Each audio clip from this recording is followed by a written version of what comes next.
Hello, Kamayo. Ito nga pala naggala na to ay pumunta po kami sa sa Aya po. Ito po ay makikita po ito sa Wafi Mall or Wafi City. Doon po ito sa Dubai. Noong una po kasi pumunta kami doon sa Museum of Future pero hindi po kami nakapasok kaya dito na lang kami sa Aya. Ayun nga pala, kukuha ka nga pala ng ticket mo tsaka bibigyan ka po nila ng passport tsaka may parang sticker po na every destination po dito sa loob na mapupuntahan nyo, ididikit nyo po yung sticker doon po sa loob ng passport. Ayun nga po oh. At yan nga pala yung una po. Ito po yung pinaka main po nila dito. Ito po nga po yung pinakauna dito talaga. Tapos mag-ingat po kayo dito kasi madilim po talaga, baka po mabunggo kayo kasi minsan po kasi may pataas, may pababa. Yung nakakatakot kasi ganyan po yung ilaw niya. Ayan oh, paakyat ng pababa. Tapos grabe nakakatakot, parang matutumba ka. Kaya mag-ingat na lang po kayo sa mga pupunta doon. Maganda po siya at ang entrance niya po ay 125 dirhams.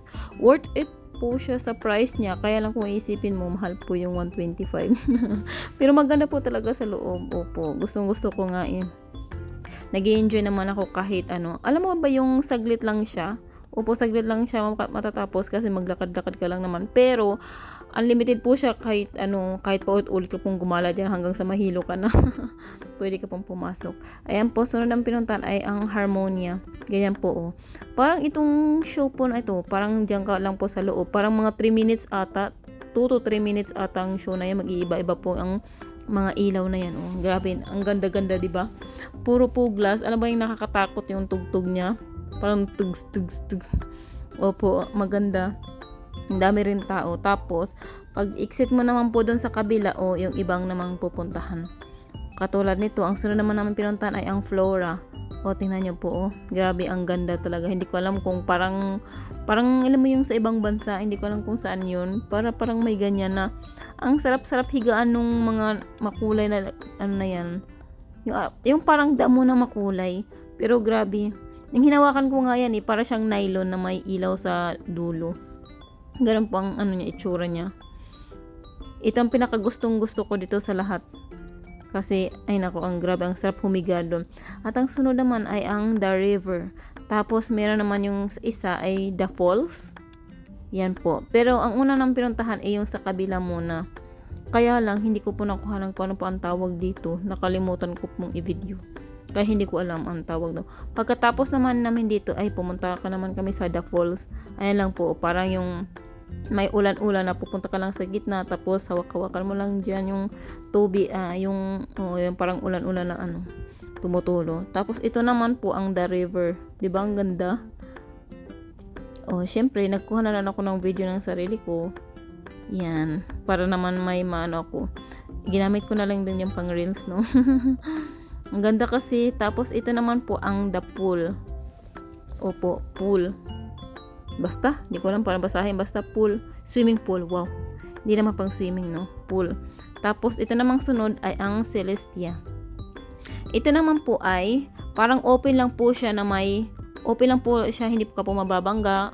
Lakad-lakad ka lang po dyan. Tapos, yung ilaw niya lang po yung parang transition ba? Tawag dyan. Ano ba tawag dyan? Ng iba-iba na lang kulay ng At ito naman ang Luna. Ayan po. Sobrang ganda din ito. Yung parang mga bula-bula Ayan. Grabe, ang ganda talaga nito. Tapos, itong sunod naman ay itong The Outland. Ito rin, alam mo ba yung mga tao dyan na naglalakad? Parang gumagaya din yung sa screen. Parang screen kasi yan, Pag mag-ano yung tao, yung shadow ba, parang Kaya pumunta nga din ako kung magagaya ko rin. Hindi man ang sa akin. Ayaw ata nila sa akin.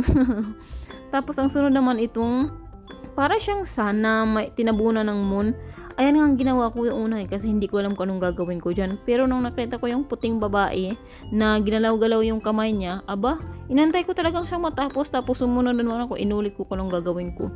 Para hindi naman ako magaya sa kanya, gaya na lang ang ginawa ko. Nagpa-heart shape na lang ako. At ito naman ang The Drift. Alam nyo ba ito sobrang ganda nito din Ang dilim-dilim niya nasa gitna ang daanan niya. At alam mo ba kung asan ang mga tao dyan? Nakahiga po ang mga tao dyan. Nakahiga po ang mga tao doon sa mga puti-puti na yon. At yun naman ang pang-last na. At ito naman ay balik na tayo dito sa pinakauna, yung parang dito, yung parang main talaga dito, yung parang lobby. Tapos ito naman yung exit. Opo, ito na po ang exit niya. Syempre, Hindi pwedeng mawawala ako sa video. Syempre maglalakad-lakad na lang din ako. 'Di ba? Tapos dito naman ay ang bilihan po ng mga souvenirs nila.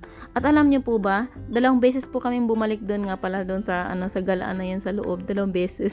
Kasi hindi pa ako nakaget over sa isang beses kaya ayun, bumalik ulit kami kaya 2 beses kami pumunta doon bago kami lumabas. At sinulit kasi namin kasi mahal ang entrance no. Kaya sinulit naming puntahan ulit, balikan. Buti nga yun nababalikan, 'di ba?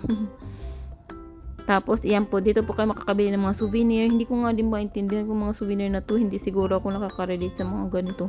Kaya ganun. Ayan, di ba? May XOX. Yan. Aya po pala ang pangalan yan.